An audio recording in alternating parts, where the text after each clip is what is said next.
there's this question about product-led growth and how I see that.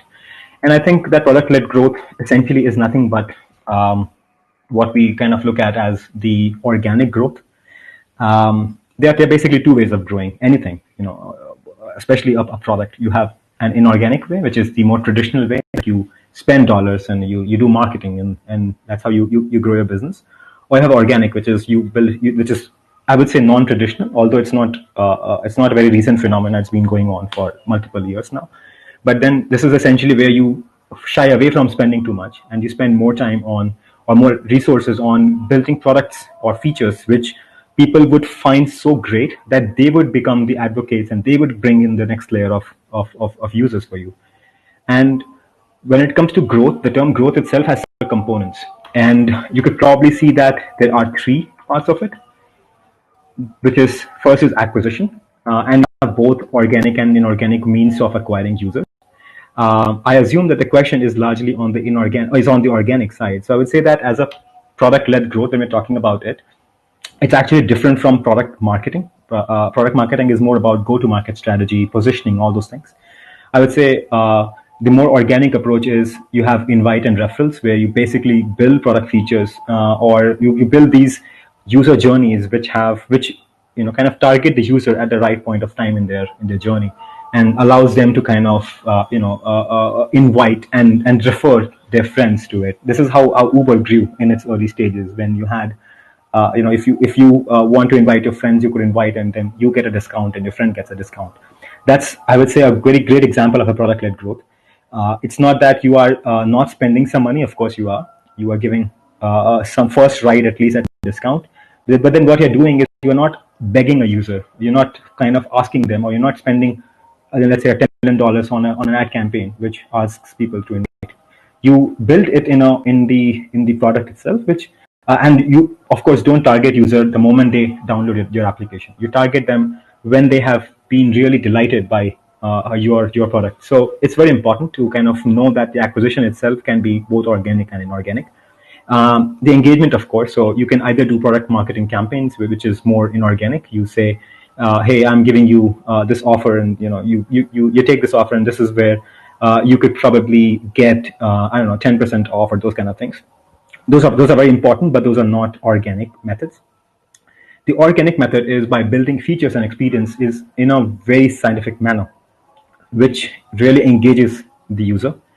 And we'll talk about it very briefly. It's a separate topic in its own, so I'm just going to touch upon it.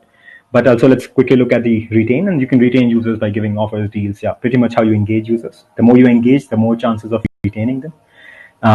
But if you have to do it from a product-led perspective, you would really want to create better product hooks and better product journeys, and you have to really imagine this like a funnel, like a V-shaped funnel. So on top of it, you acquire users, and then more and more users kind of, or I would say less and less number of users kind of traverse your product journey. So it's very important to kind of see it from that perspective. And yeah, so when we talk about creating better product hooks, we essentially are talking about the hook model. Many of you would have heard about this. This is a concept which was popularized by a guy called Nir Eyal. I think he was a Stanford professor, or somebody related to Stanford for sure. And what it essentially talks about is that when we really want to create product-led growth, you really want to tap into user psychology, and you really want to look at how people make decisions and how people form habits. And how you form typically habit is that you have a trigger.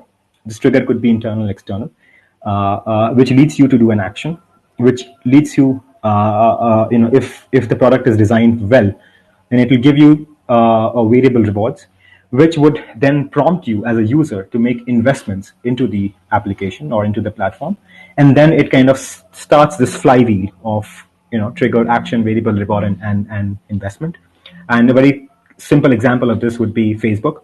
So when you have Facebook, many of us might not even be consciously, clicking on the Facebook app on our phone. It just becomes a habit. And the way the habit was formed, or even on a browser, we'll just, click on F, and that Facebook kind of prompt comes up, and we click on it. The reason for that is that they have really associated that product with the fact that people are bored and they want to be socially connected. So on these two things, they have created their product. And And the variable reward, of course, is as you keep scrolling down, you would see a lot of people, posting a lot of different things, and this there's a degree of variability into it. So that's typically how Facebook kind of really gets into your psyche. And when you go and create a content, and when you go post a picture from your, let's say, your most recent trip, that's the investment that you make in the application. And when you make investments, it's very hard for you to kind of come out and abandon. So let's say I have my photos from 10 years ago on Facebook with my friends all tagged in. I would not want to uninstall Facebook, or I would not want to delete my account, because I really want to preserve those memories.